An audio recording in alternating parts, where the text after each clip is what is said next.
हाँ जी स्टूडेंट्स, क्या हाल चाल है सबका। ओके स्टूडेंट्स, तो अभी हम करेंगे fundamental theorem of divergences which is lecture number 9 of vector algebra and calculus. तो इस थ्योरम को गॉस डाइवर्जेंस थ्योरम भी बोला जाता है। यूनिवर्सिटी एग्ज़ाम्स के लिए it is very very important. इसका प्रूफ, इसकी स्टेटमेंट एग्ज़ाम में पूछी जाती है। इसकी एप्लीकेशन है कि अगर आप किसी भी वेक्टर फील्ड का सरफेस इंटीग्रल फाइंड करना चाहते हो, आप इसकी हेल्प से फाइंड कर सकते हो। आप उसकी डाइवर्जेंस निकाल लो, डाइवर्जेंस के बाद वॉल्यूम इंटीग्रल निकाल लो, you can find surface integral. मतलब basically surface integral volume integral में ना रिलेशन बनाती है ये थ्योरम। पहले मैं इसकी स्टेटमेंट आपको बताता हूँ, फिर हम उस स्टेटमेंट को लिखेंगे।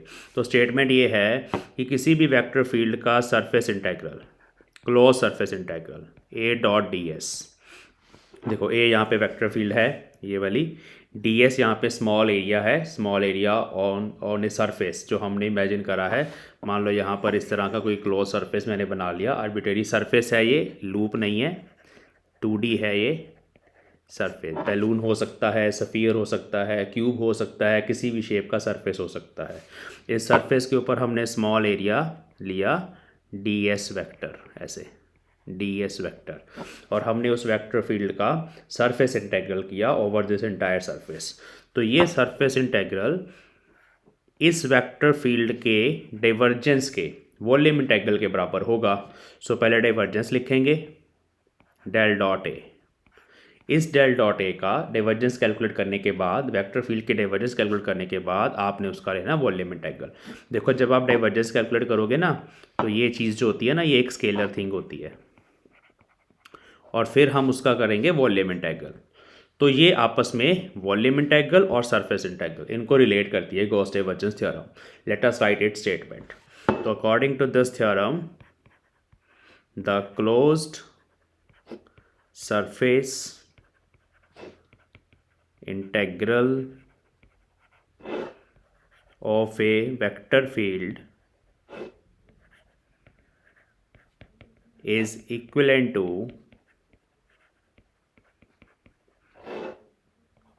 volume integral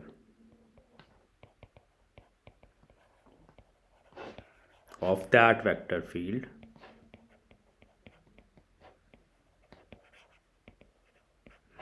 bounded by the given surface.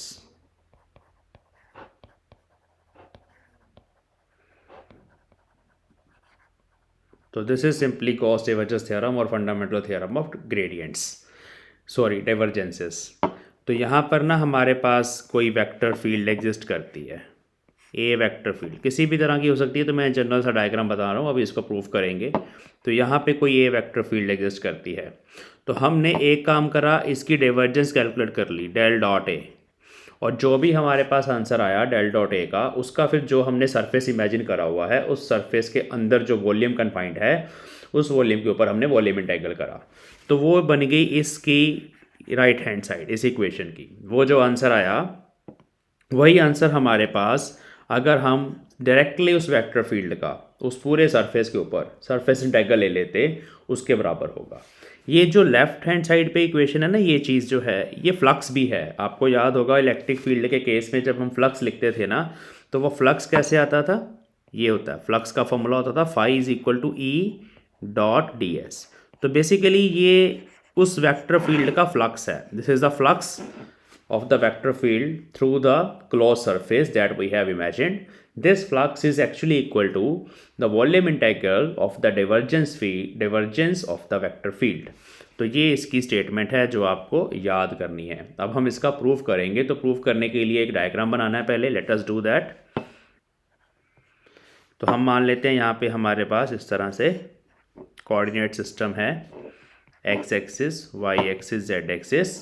अब यहाँ पे हम ना एक बॉक्स बनाते हैं, it is a closed surface,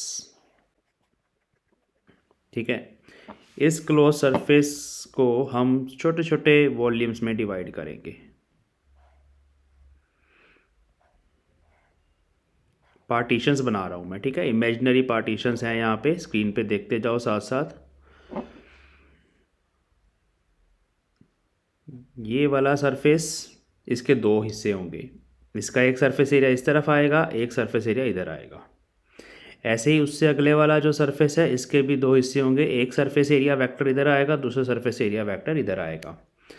अब यहाँ पर जो वेक्टर फील्ड एग्जिस्ट कर रही है उसकी डाइवर्जेंस अगर मुझे लिखनी है for this small volume delta we, यहाँ पे ना डेल्टा V1 ये छोटा वॉल्यूम इनक्लोज्ड है बाय दीज टू सरफेसेस। ऐसे ही यहाँ पर ये एक और वॉल्यूम है डेल्टा V2, एक और वॉल्यूम है delta V3। These are small volumes. इन सबको मिला के अगर मैं सबको ऐड कर दूँ, सारे वॉल्यूम्स अगर मैं ऐड कर दूँ डेल्टा Vn तक, तो मेरे पास टोटल वॉल्यूम डेल्टा V बन जाएगा यहाँ पे। अब अगर मुझे डाइवर्जेंस की डेफिनेशन यूज़ करूँ, डाइवर्जेंस की डेफिनेशन हमने ऑलरेडी करी हुई है। So let us write first, consider a region of space where a vector field है ये, which is non uniform field, non uniform vector field exists. Then consider a closed volume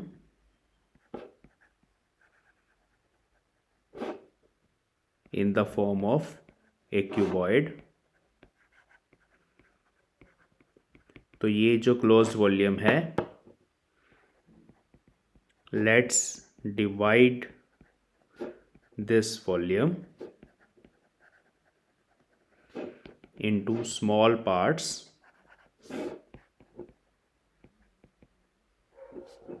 ठीक है, n in number। तो n number of small parts में हमने volume को divide करना है with surfaces S1 S2 up to Sn। तो ये जो सरफेसेस है ना, इसे मैंने यहाँ पे बनाया, ये S1 सरफेस है, ये S2 सरफेस है, ये S3, इस तरह से इधर Sn तक जा रहे हैं ये सरफेसेस। ऐसे हमने डिवाइड करा। अब क्योंकि हमारे पास जो डाइवर्जेंस की डेफिनेशन होती है ना किसी भी वेक्टर फील्ड की, it is only valid for a small volume. तो स्मॉल वॉल्यूम के लिए हम डाइवर्जेंस की पहले डेफिनेशन लिखते हैं, वो क्या होती है। Late us right now for a small volume delta V1, the divergence of vector field is given as, ये ना डेफिनेशन यूज़ करेंगे अभी डाइवर्जेंस की जो ऑलरेडी हमने करी हुई है।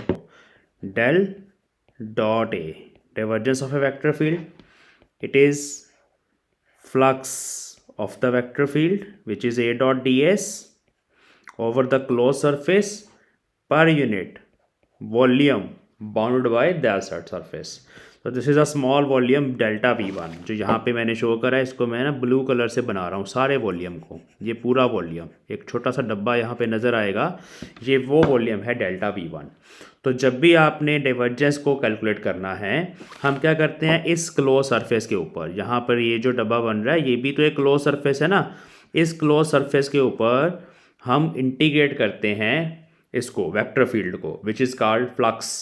उस फ्लक्स को हम स्मॉल वॉल्यूम डेल्टा V से ही डिवाइड करते हैं। It is flux point volume, ये हमने डाइवर्जेंस वाले लेक्चर में करा था। तो वो डेफिनेशन मैंने यहाँ पे डेल्टा V1 के लिए अप्लाई करी है अभी। अब ऐसे ही बच्चे नेक्स्ट वॉल्यूम जो है इसके अगले वाला, उसको मैं वाइट से शेड कर देता हूँ। ये देखो, ये ऐसे, ये नेक्स्ट वॉल्यूम है जो मैंने दूसरी पार्टीशन जो बनाई थी उसके द्वारा बाउंड करा हुआ, ये छोटा सा वॉल्यूम है। एक्चुअली जो डाइवर्जेंस की डेफिनेशन है ना, it is valid only for the small volume. हम वहाँ बोलते थे कि ये जो डेल्टा V1 है ना, it is very very small provided this volume is very very small. तो इसलिए हमने पहले फर्स्ट वॉल्यूम के लिए लिखी ये definition. Similarly we can write it for the next volume, ठीक है। तो फिर कैसे लिखेंगे, नेक्स्ट वॉल्यूम के लिए भी delta dot A 1 by delta V2 surface closed surface integral of the vector field, this thing is called flux also। तो ऐसे लिख सकते हैं। now we can write these equations as, let us write on the next sheet, we can write like this। देखिए ये जो हमारा surface integral है A डॉट ds, इसको हम इधर रहने देते हैं ऐसे, और इधर है डेल डॉट A, और यहाँ पे जो छोटा वॉल्यूम था उसको मैं यहाँ पे ले गया डेल्टा V1, ठीक है, ऐसे। Similarly, we can write now this is for surface S1. Similarly for surface S2, A dot d s closed surface integral of vector field होता है ये, is equal to divergence of vector field into delta V2. तो इसी तरह से हमने just divergence of vector field की definition सारे सरफेसेस के लिए अप्लाई करनी है. बहुत आसान सी थ्योरम है ये. प्रूफ तो इसका एज इट इज़ लिखना होता है पेपर में. अभी हम इसको वेरीफाई करेंगे तब और क्लियर होगा कि क्या इसका मीनिंग है. अभी पहले हम इसको प्रूफ कर लें सिंपली. तो ये हो जाएगा delta A del del dot A divergence of vector field into delta V N for the surface S N. इस तरह से. अब ये बेसिकली ना ये छोटे छोटे जो हमारे वॉल्यूम्स थे ऐसे, उनको मिला मिला के, ये पहला वॉल्यूम था, फिर उसके बाद नेक्स्ट वॉल्यूम भी ऐसे बनेगा छोटू सा, ठीक है. उनको मिला मिला के हम ऐसे आगे बढ़ रहे हैं, ठीक है. ऐसे करके हमने पूरा डब्बा बनाना है. तो जब हम पूरा फ्लक्स कैलकुलेट करना चाहेंगे तो उस केस में हमें क्या करना है, इन सारी इक्वेशंस को ऐड कर देना है. तो let us add these equations. So adding above equations. तो इनको ऐड करके तो सारी इक्वेशंस को ऐड कर देते हैं. ऐड करके क्या आएगा हमारे पास, summation I is equal to 1 to n सारे के सारे सरफेस इंटीग्रल के लिए मैंने SI यूज़ कर लिया. A dot d s is equal to summation I is equal to 1 to n यहाँ था del dot A into delta VI. तो ये एक इक्वेशन मेरे पास बनी है. Now in the above equation, ये वाली जो इक्वेशन है, ये वाली जो टर्म है, इसकी बात करेंगे. सो इन दिस टर्म क्या होता है बच्चे कि जो हमारे पास ना जो एक सरफेस है ऐसे ना, ये तो आ गया बाउंड्री सरफेस. इसके बाद नेक्स्ट सरफेस है. अब जब आप क्या करते हो, इस वॉल्यूम को, ये हमारे पास मान लो पहला वॉल्यूम है और इसके बाद ये नेक्स्ट वाला वॉल्यूम है ऐसे, ठीक है. तो यहाँ पे एक इधर वाला सरफेस है, एक इधर वाला सरफेस है. तो जब आप इसको इंटीग्रेट करते हो ना, जब आप इस वॉल्यूम के ऊपर क्लोज सरफेस इंटीग्रल करते हो, ध्यान से समझना मेरी बात, तो हमारे पास ये वाला एरिया वेक्टर आता है. इसको बोलेंगे हम, लेट अस सपोज S1, ठीक है. जब आपने इसके ऊपर क्लोज सरफेस इंटीग्रल करा तो ये वाला जो एरिया वेक्टर है S1 वेक्टर है ये. जब आपने दूसरे को करा, ये मैं ब्लू से कर रहा हूँ अब, जब आप दूसरे को सरफेस इंटीग्रल कर रहे हो इस सरफेस के ऊपर, तब यही वाला एरिया इधर की तरफ बनेगा, ये S2 वेक्टर. अब ये S1 vector is same as that of S2 vector but with minus sign. They are opposite to each other. तो ये जो अंदर वाले सरफेसेस हैं ना, उनके एरिया, सरफेस एरियाज की जो इंटेग्रल हैं वो कैंसिल हो जाएंगे. तो मतलब ये जो हम हर बार कर रहे हैं S1 S2 S3 इन सब के लिए, ये इंटीरियर वाले आपस में कैंसिल होंगे. तो हमारे पास लास्ट में जाके, यहाँ पे हम पहुँच जाते हैं लास्ट में ऐसे. सो लास्ट में जाके हमारे पास सिर्फ बाउंड्री सरफेसेस, ये वाला बाउंड्री सरफेस और ये वाला बाउंड्री सरफेस बचेंगे. मतलब हम इसको रिप्लेस कर सकते हैं इसको with some other thing which is this. So let us write the surface integrals of given vector field within the interior of surface get cancelled as S1 vector is equal to minus S2 vector and so on. सब के लिए ऐसा ही होगा. Therefore we are left with surface integral over the boundary only. ठीक है, ये ऐसे लिख देना लाइन.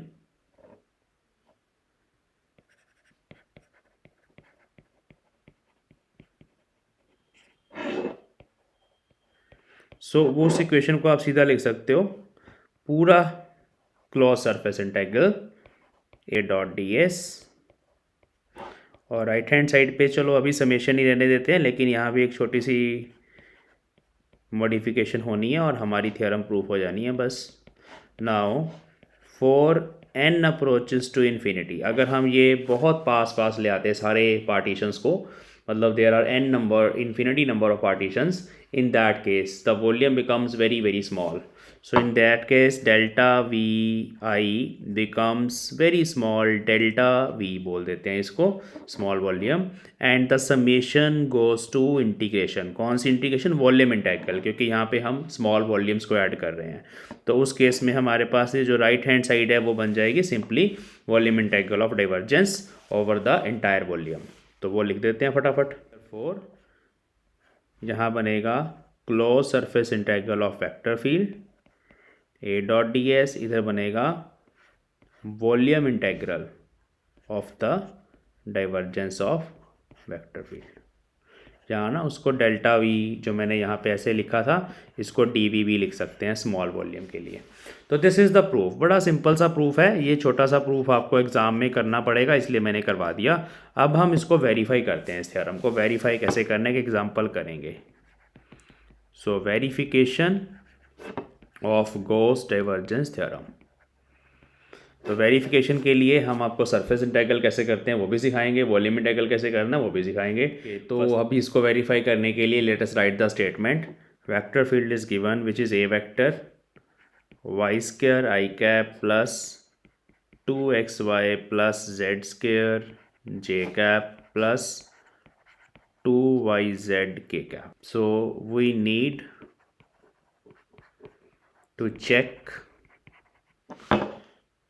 divergence theorem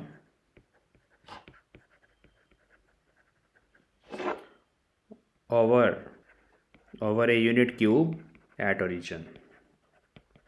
हाँ जी, यूनिट क्यूब एट ओरिजिन कैसा होगा? ये हमारे पास ओरिजिन है, तो यहाँ पर एक डब्बा इमेजिन कर लो आप, क्यूब, सारी साइड इसकी बराबर हैं, ठीक है, ऐसे। तो हमें इसके ऊपर इसको वेरीफाई करना है। तो लेट अस डू दैट। पहले हम डेल डॉट ए कैलकुलेट कर लेते हैं, क्योंकि डेल डॉट ए यहाँ पे चाहिए, उसका वॉल्यूम इंटीग्रल करेंगे फिर। सो डेल डॉट ए क्या होगा? Partial over partial x y square plus partial over partial y 2xy plus z square plus partial over partial z 2yz। तो डाइवर्जेंस जब भी कैलकुलेट करनी है ना, तीनों कंपोनेंट्स के साथ, आई कंपोनेंट के साथ पार्शियल पार्शियल एक्स लगा दो, जे के साथ वाई लगा दो, डेरिवेटिव विद वाई, और के साथ with respect to z differentiate कर दो उसको। तो फर्स्ट टर्म यहाँ पे 0 आएगी, सेकेंड टर्म यहाँ पे आएगी 2x, और थर्ड टर्म यहाँ पे आएगी 2y। So answer is 2x plus y. तो डेल डॉट ए हमें मिल गया। अब इसका वॉल्यूम इंटीग्रल करना है। देखो कैसे करना है। 2x प्लस वाई का वॉल्यूम इंटीग्रल करना है। यहाँ डी वी है, तो कैसे करते हैं? 2 तो कांस्टेंट है, बाहर आ जाएगा, यूनिट क्यूब है, तो x की लिमिट 0 to 1 जाएंगी, y की लिमिट भी 0 to 1, z की लिमिट भी 0 to 1। x plus y d x d y d z. तो पहले ना इतना पोर्शन सॉल्व कर लेते हैं, ये वाला। तो ये होगा 0 to 1 x plus y d x. So x का डेरिवेटिव होगा एक्स स्क्वायर बाय 2, y के साथ यहाँ x लगेगा, लिमिट 0 to 1 पुट करनी है। तो यहाँ पे आ जाएगा 1/2 प्लस वाई इंटू 1। तो जब आप 0 पुट करोगे, दोनों में 0 है तो ख़त्म हो जाएगा, तो ये बना हाफ प्लस वाई। अब हमने इसको यहाँ पुट कर देना है। तो अब हम नेक्स्ट सॉल्व करेंगे 0 to 1 half plus y with respect to d y. ये ना थोड़ा बड़ा वाला पार्ट है, उसका आंसर वहाँ पुट करेंगे, और इतना जो मैं कर रहा हूँ अभी ये कवर, ये सॉल्व कर रहा हूँ मैं, ठीक है। तो ये क्या होगा? देखो बड़ा आसान है, हाफ है, हाफ के साथ आएगा यहाँ पे y plus y square by 2, इसकी भी लिमिट्स 0 to 1। जब आप 1 पुट करोगे तो यहाँ हाफ बचेगा, जब आप यहाँ 1 पुट करोगे एक और हाफ बचेगा, जब आप 0 पुट करोगे तो कुछ भी नहीं बचेगा। इसको सॉल्व करेंगे तो +1 आएगा। अब इस 1 को फिर वहाँ ऊपर पुट कर देंगे दोबारा से, तो 0 to 1 1 डी जेड क्या होगा? z लिमिट्स आएंगी 0 to 1, तो आंसर विल बी 1। ये सारा कुछ ऊपर दोबारा से पुट करना है, सो इसका मतलब है कि इस इंटीग्रेशन को फाइनली सॉल्व करके सबको मतलब इकट्ठा मेरे पास 1 आया, और यहाँ 2 था पहले से ही, तो मतलब इसका आंसर आया 2x प्लस वाई। डी का आंसर हमारे पास 2 आ गया फॉर द क्यूब। 2 कैसे आया, वो वाला 2 है ये जो बाहर है, बाकी तो हर इंटीग्रेशन का आंसर 1 आया। तो ये हमारे पास आ गई let us suppose right hand side. अब हमने क्या करना है, तो हमने डाइवर्जेंस का वॉल्यूम इंटीग्रल ले लिया, अब हम सरफेस इंटीग्रल लेंगे सारे सरफेसेस के लिए और फिर ऐड करेंगे। Let us see how to do surface integral of a vector field. ये वैसे भी इंपॉर्टेंट है, तो हम अगली शीट पे चलते हैं। ओके, तो ये ना 6 टर्म्स होंगी इसमें टोटल, देखो कैसे। तो यूनिट क्यूब के अंदर ये सारी साइड्स जो हैं हमारी 1 1, और ये सामने वाला भी जो है वो भी 1 ही बनेगा, ये सब 1 के बराबर हैं। अब अगर हम इस सरफेस की बात करें बच्चे, इस सरफेस की, तो इसका सरफेस एरिया इस सेक्शन में आएगा। यहाँ एक स्मॉल सरफेस हम ऐसे बोल सकते हैं, छोटा सा सरफेस एरिया DS1 वेक्टर। इसी तरह से ऊपर वाले के लिए हम अगर बनाएं, इधर की तरफ बनेगा, नीचे वाले सरफेस के लिए इधर की तरफ बनेगा। ये सारे ना आउटवर्ड वाले लेते हैं हम सरफेस एरियाज। इस सरफेस के लिए ऐसे बाहर की तरफ बनेगा, पीछे वाले सरफेस के लिए ऐसे पीछे की तरफ बनेगा, ठीक है। तो मैं अभी एक सरफेस के ऊपर पहले सरफेस इंटीग्रल निकाल रहा हूँ, फ्लक्स भी बोल सकते हैं वेक्टर फील्ड का। तो अगर आपने इस सरफेस पे वेक्टर फील्ड का फ्लक्स निकालना है, उसको हम ऐसे लिखेंगे, S1 सरफेस के लिए A.ds1। अब A की पूरी वैल्यू यहाँ पे सब्स्टिट्यूट करनी है, which is why square I cap plus 2xy plus z square J cap plus 2yz के कैप। इसका हमें डॉट प्रोडक्ट करना है, late us do it's dot product.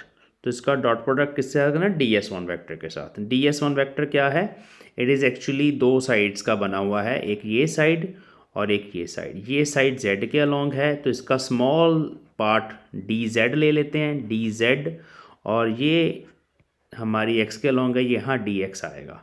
तो यहाँ हम लिख सकते हैं dz इंटू डी एक्स, यहाँ लिख रहा हूँ नीचे dx dz, और इसकी डायरेक्शन हमारी है जे कैप वाली। तो जब आप इसको सॉल्व करेंगे ना डॉट प्रोडक्ट को, सिर्फ जे कैप वाली टर्म्स बचनी है।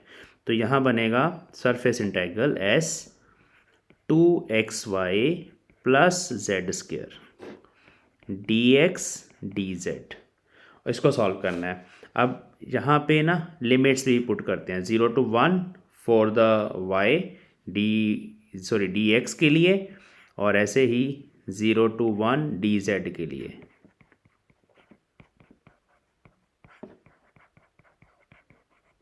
इसको सॉल्व करना है, तो पहले हम वैसे ही करते हैं बिल्कुल, कि हम अंदर वाला ये वाला पार्ट पहले सॉल्व कर लेते हैं, इतना उसको यहाँ पुट कर देंगे। तो here this thing 0 to 1 2xy plus z square dx, ये बनेगा 2x² by 2, y as it is 2 से 2 कटी जाना है, plus z square x, limits 0 to 1। तो ये x की लिमिट्स हैं, यहाँ मैंने पुट करा 1 into y plus z square. तो y प्लस जेड स्क्र आया, जिसको मैंने ऊपर पुट करना है, तो फिर बनेगा 0 to 1 y plus z square dz। तो ये बनेगा yz प्लस z³ बाई 3। तो यहाँ भी लिमिट z की पुट करनी है 0 to 1, तो बनेगा y प्लस 1/3। y की वैल्यू यहाँ पे कितनी पुट करनी है, देखो इस सरफेस के लिए y कितना है, यहाँ पे है ना कट कर रहा, तो y 1 है, यहाँ पुट करना है। तो 1 प्लस 1/3 विच इज़ 4/3। तो यहाँ से लेके यहाँ तक अभी आपको समझ आया कि मैंने एक सरफेस के ऊपर ये जो फ्लक्स है वो कैसे कैलकुलेट करा वेक्टर फील्ड का। इस तरह से करते हैं, एक और करके दिखाता हूँ, फिर बाकियों के मैं डायरेक्टली आंसर लिख दूंगा बाकी सरफेसेस के लिए। Let us do for this surface. ध्यान से देखो, अब इस सरफेस का सरफेस एरिया ऊपर की तरफ है, ये सरफेस इन दोनों साइड्स को मिला के बना है, इसको और इसको। तो ये वाली जो साइड है मेरी, ये हमारी है y के अलोंग, तो वहाँ आएगा dy। ये साइड मेरी x के अलोंग है, यहाँ आएगा dx। तो ये सरफेस एरिया हो गया dx dy, और इसकी डायरेक्शन z एक्सिस वाली है k कैप। तो ये स्मॉल सरफेस एरिया जो यहाँ पे था ds, वो है dx dy k कैप। अब जब आप वेक्टर फील्ड के साथ इस सरफेस एरिया का डॉट प्रोडक्ट करेंगे तो सिर्फ के डॉट के वाली टर्म बचेगी। तो इसका डॉट प्रोडक्ट जब इस वेक्टर फील्ड के साथ करेंगे तो सिर्फ ये 2yz वाली टर्म बचेगी। तो लेट अस से this is ds2 surface, ds2। Next sheet पे मैं करके दिखाता हूँ आपको।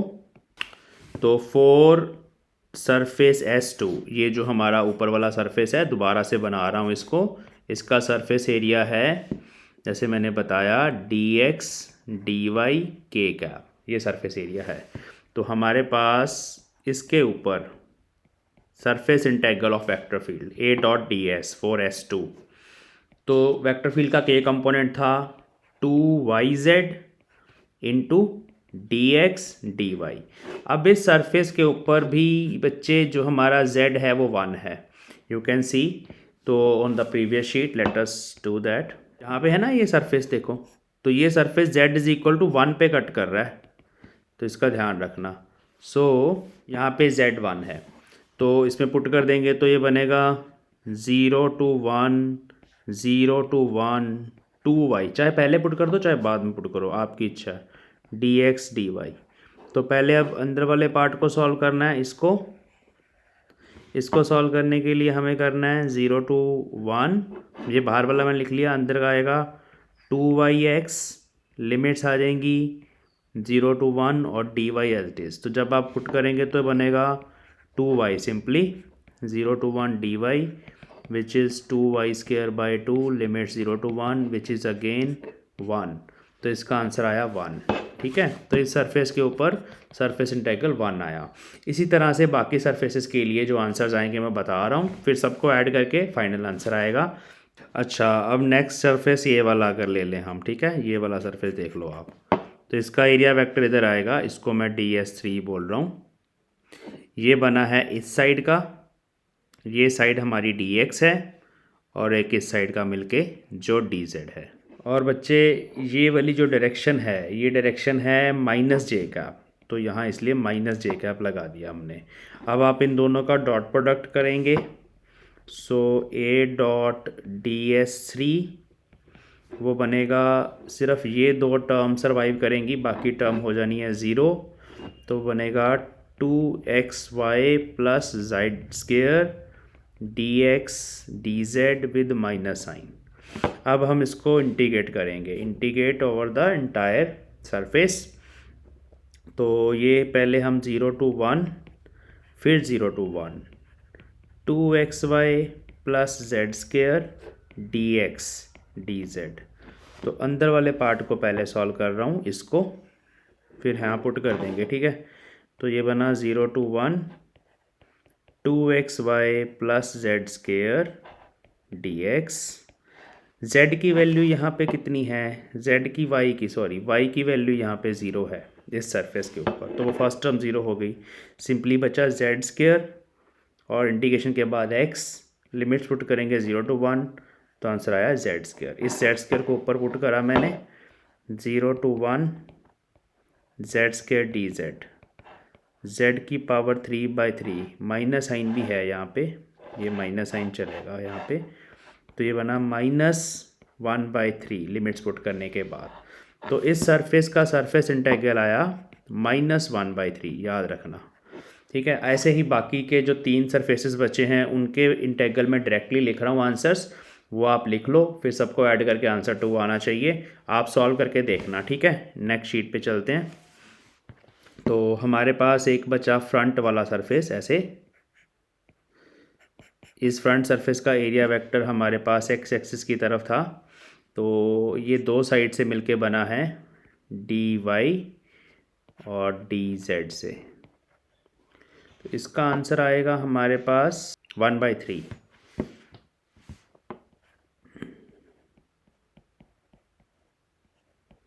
इसका आंसर 1/3 आएगा फ्रंट सरफेस का। एक है हमारे पास नीचे वाला सरफेस, डाउन सरफेस।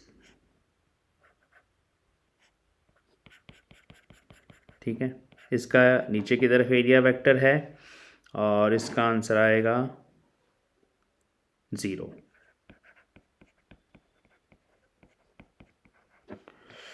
और एक हमारे पास बैक सरफेस है, देखो ये फ्रंट बनाया ना, इसके पीछे ऐसे एक्सटेंड करेंगे ना तो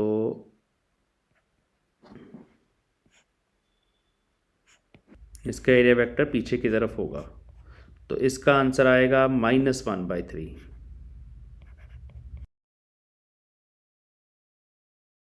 तो अब ये हमारे पास सारे आंसर्स आ गए हैं। देखो एक आंसर आया 4/3, एक सरफेस का आंसर आया 1, एक आया -1/3, ये 1/3, -1/3 और 0, तो ये तो आपस में कट गए। बाकी जो बचा वो है 4/3 +1 -1/3, ये बना 1 + 1 = 2।